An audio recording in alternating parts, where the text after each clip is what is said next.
So we have Clint here today you're the Market Development Manager? That's right. What is that title? That's a great question. Maybe you'll share with us. I develop some markets.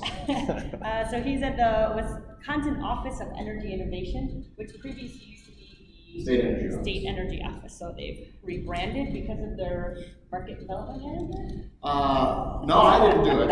I didn't do that. That was the state budget. We didn't control. So he administers programs to develop alternative fuel pathways and to grow and strengthen the biogas industry here in Wisconsin. He's a graduate of University of Wisconsin-Madison. We met him while he was there, did a lot of great work, and now he's continuing to do that, and is also a member of the American Biogas Council. So thanks for being here. Thank you, Becky. Thank you for the invite. Thank you all for coming this morning. So I'm really glad that Nick went first because he gave kind of the national perspective of what AD is all about. I'm going to give the statewide perspective. So there's a lot of questions about what's going on in the state, why anaerobic digester development happened, what's the current state, where are we headed, what's the potential, et cetera, and I'll talk to you about a few of the programs that our office has been involved with over the last few months. So the first section's on biogas energy. I think most everyone in the room knows how to use biogas energy, but in case we don't, I'm going to highlight just a couple of them. Is there anyone who's completely unfamiliar with AD, who's here today as an introduction to anaerobic digestion? No one. All right, that makes my job a little easier. Excellent.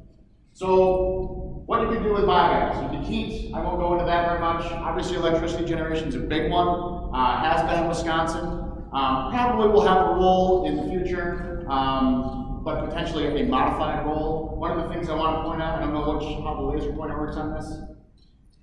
The green button. Sorry. Green button. So most of the electricity generation has been for grid export, or it's tied to the grid. There's a relationship with the utility. What we're seeing more is this behind the meter generation, which is a little bit trickier, can be more expensive, but has advantages as well. And then also there are even systems that can be tied to the generation on site before leaving the farm or the facility that are becoming more frequent. This is the one I want to highlight is compressed natural gas. Yes, go ahead. I'm ignorant enough. Can you define behind the meter? Behind the meter means that the utility doesn't really have a view of what the electricity generation is. It's used on farm kind of thing? Yeah, it's just used on site and doesn't leave the facility, the farm, the industry, what have you, the industrial plant. So compressed natural gas is something that has become much more frequent that we see around the country, especially. Wisconsin is kind of a very unique environment for the amount of CNG infrastructure we have for refueling vehicles compared to some of our neighboring states. But certainly by no means complete. There's still a lot of gaps in the way and where the infrastructure is situated. But there's a great deal of resource out there in the areas where there are gaps in Wisconsin that aren't currently being serviced with CNG. For example, this is a landfill. This is the Dane County landfill. They have a CNG refueling station. They do their waste haulers, some of their trucks for the county. We see that there's a lot of advantages for municipal fleets that are based in kind of around a central area to be serviced by a landfill or a municipal wastewater treatment plant or even large farm operations or combinations thereof. And then there's other uses of gas, and the Missouri project that Nick had talked about is something that's really interesting is the renewable natural gas or RNG injection into the pipeline. That's something we're also seeing kind of pick up. There were some projects in Wisconsin in the past. Those projects are no longer operating to inject gas, at least not to my knowledge, unless someone can correct me. I'm happy to correct the slide, but we'd like to see more of that if it's at all possible. There's a bit of an interaction that still needs to take place with the utilities in order for that to be a thing. Obviously, utilities have some concerns about gas quality issues, testing, safety, and that kind of thing. Yeah. What changed? I'm sorry? What changed? They had these If it wasn't necessarily a change, there was, so the projects I'm talking about, there were 3 different projects, and all 3 of them shut down for 3 completely different reasons. One of them was a lack of the ability to test the gas before it went into the injection site. One was the location of the injection site and the network, and the other was kind of a combination of a bunch of different things mixed with the dramatic decrease in the value of natural gas. So the price of natural gas had a big role to play in that project in particular. So all three of those are no longer operating. I don't think there's any others in the state. Some of the other things that we see that are kind of exciting is bioplastics. This is something that NASA has been looking into, kind of biodegradable containers for water and food. There's also some like fittings for chairs and other various items, cell phone covers, that kind of thing. And then of course, one thing I have to mention is fart backpacks. The presentation from OEI is not complete without the fart backpack. So while we don't do R&D, it's exciting to see different ways that folks are capturing biogas and kind of getting an idea of how it can be produced. More or less, which is funny to think about fart backpack. So where are these facilities in Wisconsin? So this is the outlay as it pertains to 2015-ish. I conducted a survey over about a year's time, talked to all of the operators in the state, with very few exceptions, so it was quite complete. The red dots are the agricultural sites, predominantly on dairy farms, obviously in Wisconsin. The blue ones are municipal wastewater treatment plants. So you'll find if you're in Wisconsin, very likely if you're in a populated area, your municipal wastewater treatment plants utilizes a biogas system. A good portion of them produce electricity, but the important one is the yellow dots. The yellow dots are landfills.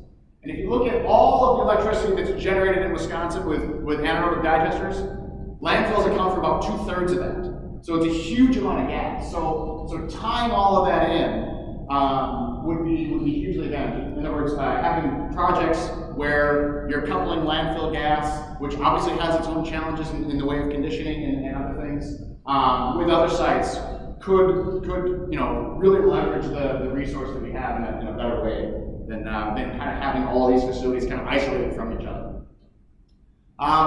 One of the studies we also commissioned, this is quite a few years ago, I think 2012, perhaps 2011, was a heat map on dairy manure and cheese whey availability around the state. So obviously that's not a complete list of feedstocks, but you can get an idea of where in the state a lot of this feedstock is being produced for anaerobic digesters. And obviously there's a huge amount in this area of the state, around Monroe, cheese plants, and generally wherever there's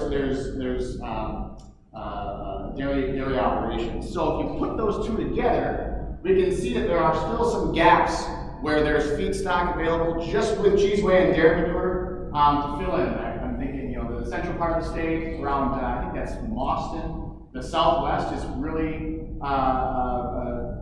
there's a lot of gaps there, up in the Northwest as well. And then obviously there's still a lot of potential in and around this area of the state. So that's something we keep an eye on. So the question that I heard often was, what influenced this development in the state? And one of the biggest influencers of that in Wisconsin was the RPS, the Renewable Portfolio Standard. So all an RPS is a target amount of renewable energy in the electricity generation mix by a target date. So in Wisconsin, that's 10% by 2015. Depending on who you ask, we achieved that at least in early 2014, if not in late 2013. So the state was very good at meeting that goal. What next, right? Where do we go from here? But there's an important caveat to that. There was nothing in the law, as it was written, that said that energy couldn't come from outside of Wisconsin. And so more than 50% of the energy that fulfilled Wisconsin's RPS came from out of state.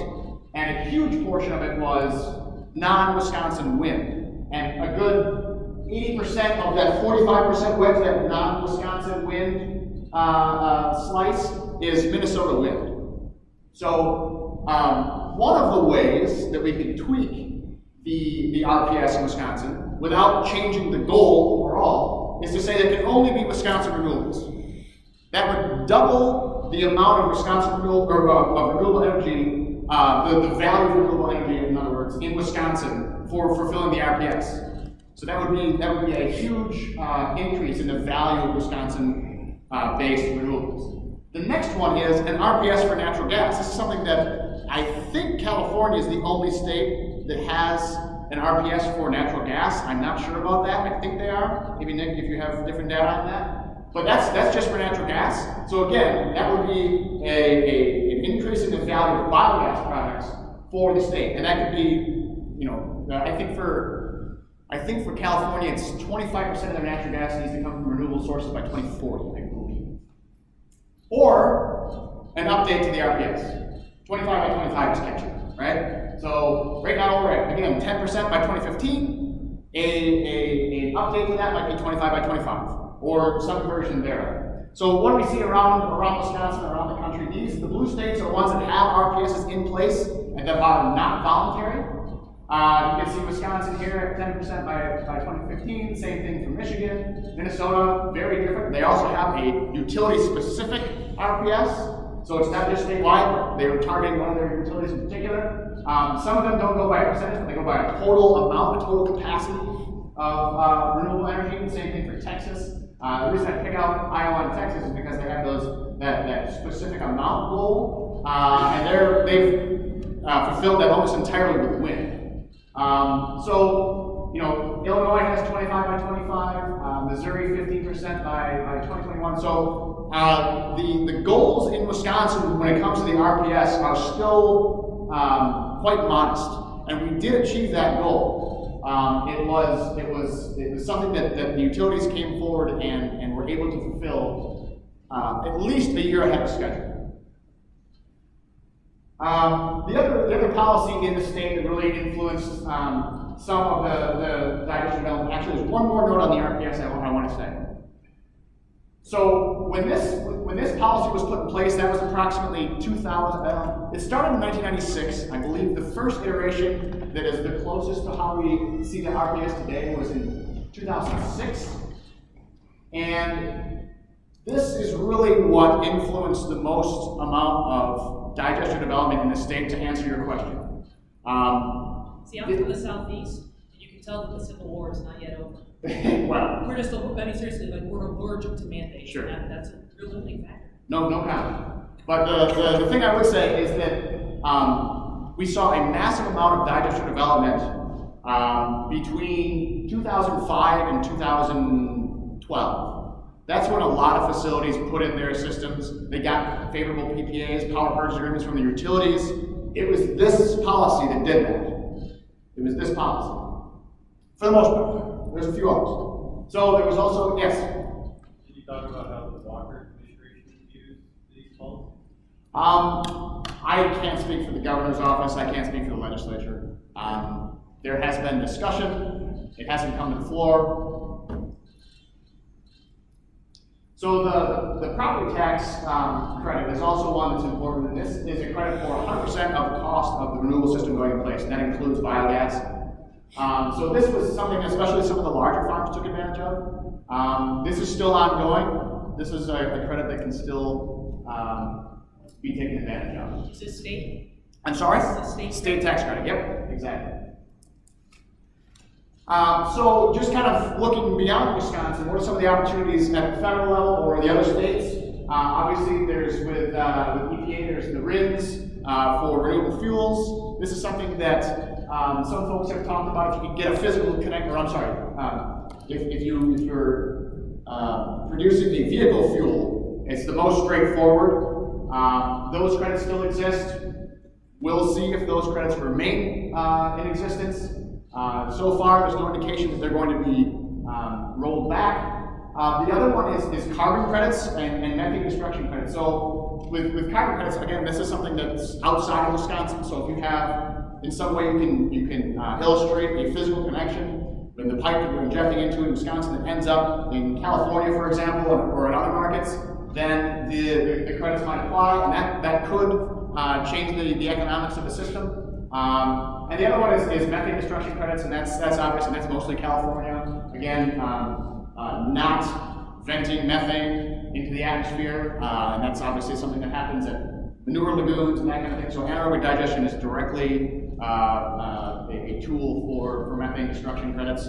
So that's something that can also be utilized. So one of the more recent efforts at the state level, something that we've been involved with a lot is, and as Becky mentioned, is the release of the request for proposals, or RFP, for integrated biogas systems. The idea is to create a hub and spoke system design between multiple facilities. This hasn't really been done in how we're hoping to see it in Wisconsin. There's a few examples that are close. There's 2 community systems in Dane County that kind of reflect something of what we're going at, but the idea is, again, and I think Nick mentioned this, is not so much having the conversation in an energy bubble, not just talking about the energy value, though it is there, talking about the water quality benefits, talking about the improved nutrient management benefits. Those are the things that are really the big challenges in places like Wisconsin, in particular areas of the state especially. So the commission, utilizing the Focus on Energy program, allocated $20 million to this RFP. Proposals are due May 1st. If you want your contact information to be shared with other folks in the program, please let me know. That May 1st deadline may be moved back. I'm trying to lobby folks to get to move it back because there's a lot that goes into putting these projects together. We'll see if that has any legs, but for now, it's May 1st, so get out your pencils and have fun with that. So what is the potential for biogas production and utilization in Wisconsin? To put it mildly, there's a lot of additional potential that has not yet been utilized. With the facilities, particularly just the agricultural facilities around the state, those that have had studies done, have done preliminary work to put in a digester that don't currently have one, or that previously had one that shut down, if all of those facilities came online, it would increase the electricity output. If electricity was, again, the choice that they made to go with the energy utilization, would increase our current output by 66% in just the ag industry. So there's a lot of potential just in the ag industry. If every single dairy cow in the state, we recognize that this is obviously not feasible in some parts of the state, but if every single dairy cow was involved in a system that used an anaerobic digester, that would have 1 gigawatt of additional capacity added. That's one of the big coal plants in the state. That's Columbia. That could be Oak Creek. That's the size of the amount of energy that we're talking about here. So obviously that's pretty substantial. If you put in industrial organic waste, that number goes up substantially. That's 3 or 5 times more energy that could be produced. So there's a huge amount of potential still in Wisconsin for producing biogas and utilizing it in various ways. And one of the ways that Nick talked about, and that I'm sure that everyone's aware of, is organic waste diversion. This is a policy that does not exist currently in Wisconsin. I don't even know if there's any municipalities that are doing this just yet. I know that there's been a lot of talk. I know that Madison has talked about going zero waste and this kind of thing. And involved in that would be an organic waste diversion. So there's a great deal of potential for additional biogas production in Wisconsin. And so just going back to some of the ways that we're looking at changes or modifications to how energy is used in Wisconsin at biogas facilities. Again, behind the meter generation is something that we're starting to see. There are a few farm facilities in Wisconsin that are currently doing behind the meter generation. It is tricky, it is expensive, but it can be done. And also, CNG production may be a viable option for several facilities if they're having trouble with their relationship with their utility and they're looking at going a different direction other than electricity. So it's possible that there are facilities around the state who are ideally located to kind of fill in a gap that we have in the CNG infrastructure around the state. The prices for that infrastructure continue to fall. Utilization by fleets, private and public, is increasing. But again, location is the big factor there. Also with renewable natural gas injection in a pipeline, either that just at the state utility level, at the distribution level, or at the interstate level, we're seeing that a lot of companies have green goals, or cities have green goals they want to achieve, and so the sale of credits for the renewable natural gas might be an emerging market. Again, the facility in northern Missouri is a good example of that. They've got a connection with an interstate pipeline and folks around the country who are interested in buying that gas. So what's next? Lots of question marks. There's a lot of uncertainty. There's uncertainty at the federal level, which direction EPA is going to go, what role DOE is going to play in further development of these technologies. At the Wisconsin level, are we going to see anything viable come from the RFP? I was talking to a few guys this morning. We don't know. Maybe nothing will come in. We're hoping that's not the case, but we don't know. Does this indicate a lot of uncertainty at the state level? Remains to be seen. There are still issues with project financing. A lot of this comes from the lack of strength in those PPAs that we talked about earlier. That might change with new contracts and new flexibility on the RNG markets. We'll see. And then also one thing I really wanted to mention was the lacking information about feedstock. So that map I showed before, again, was just dairy manure and cheese waste. There's obviously a lot more, but we don't know where it is. We don't know who's producing what. We don't know who's currently taking a lot of that waste in volume. There's a few companies that are really involved in taking organic waste in the state. So what we're interested in conversations over the next year or so, and we have some funding for this, is potentially a feedstock database. Connecting folks, organic waste producers with anaerobic digesters. So we're really interested in that conversation. That could be a good tool for folks who are thinking about augmenting their existing anaerobic digester facility or potentially building something new. Yes, sir? What kind of data? What kind of data? It's a great question. It's a great question. I don't know. This is something we're open to. Is it BOD? Is it tons of? I don't know, fogs. I'm not exactly sure. We may be commissioning kind of a pre-study to see exactly what we want to look at. I think Matt, you and I talked a little bit about that. Yeah. Yeah, I'll just mention EPA Office of Research and Development has been working on a feedstock database, and they're going to be coming out with something here in the next few months. Great. They have a national database, actually. Excellent. I think they have over 2 million data points of those feedstocks. Excellent. With the exact outcome that you just mentioned. Great. Connecting feedstock with anaerobic digesters, wastewater treatment plants. Great. Farms. Then I want to follow up with you on that one, because this is something we've talked a lot about, so that's excellent. So I think that's all I have. This is my contact information. Again, if you want to be involved at all with the RFP effort, send me your contact information. We can add it to our list. I invite everyone to go to PSC's website. Right on the home page, there's a big box at the top center that has a lot of information on the RFP itself, frequently asked questions, list of other people who are interested, videos and presentations galore from the program so far. So much that will make you very excited about biogas. So, does anyone have any questions? Or I can hand it off. Yeah, Doug. Is the behind the meter generation eligible for focus on energy? So the eligibility for focus on energy has to offset demand for electricity and or natural gas at a focus participating utility. So if you can structure it in such a way to say that it does reduce demand by having the facility go behind the meter, then it's eligible, right? If it reduces demand at a focus on energy participating utility, it clears. But you have to justify that and maybe be a little creative. Yeah? Can you describe the property tax credit that you said digest relative before? Is that a one-time credit, or is that something that's a set term?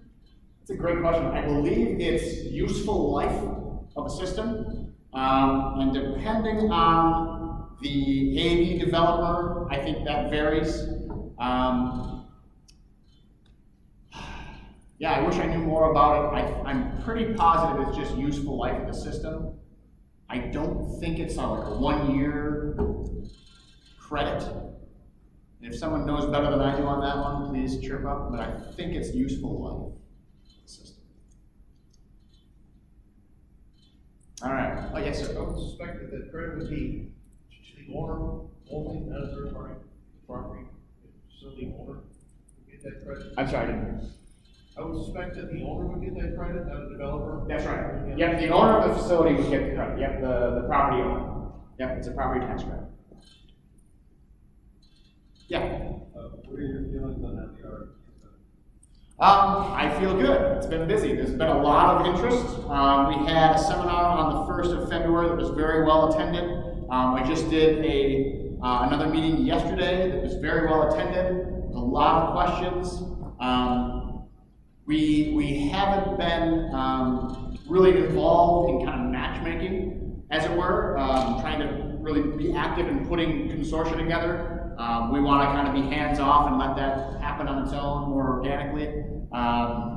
So there is a lot of interest. I think there's still a lot of questions remaining, exactly how to be involved, in what role certain folks would play in the RFP.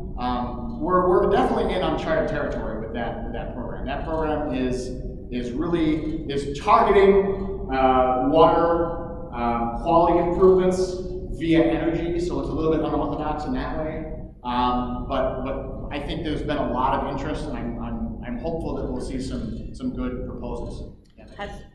Do you feel like the biggest hurdle for people has been that making connections, or have there been the questions that you feel have gone in different directions? I think that's certainly a challenge for folks. It's been hard to say, oh yeah, go out and talk to all the farmers, start banging down their doors because they're going to love it. No, it's been tough that way. I don't know. It remains to be seen exactly how the kind of messaging apparatus about AD, how effective that's been over the last kind of 10 years leading up to this moment. We're still having conversations that are trying to say, don't look at energy, look over here at water and nutrient management. That's been super tough. And you get a lot of comments about, well, AD doesn't do water treatment. Yeah, you've got to have things plugged on. There's other systems that you've got to bring in to help out the anaerobic digester. So getting that message out there has been tough, and the struggle continues. All right. Any other questions? Well, thanks for coming. Oh, we have One one more. more. I Sorry. was just going to comment on the last perspective that said, Alan talks with a number of individuals, and if there's interest, I will help coordinate some meetings between potential applicants to the RFP and the farmers who will supply. So if you have some interest in contributing to that effort, just let me know. I'll be able to also. Great. Thanks, Matt. Thanks, Becky. All right. Thanks, Clint. Really appreciate it.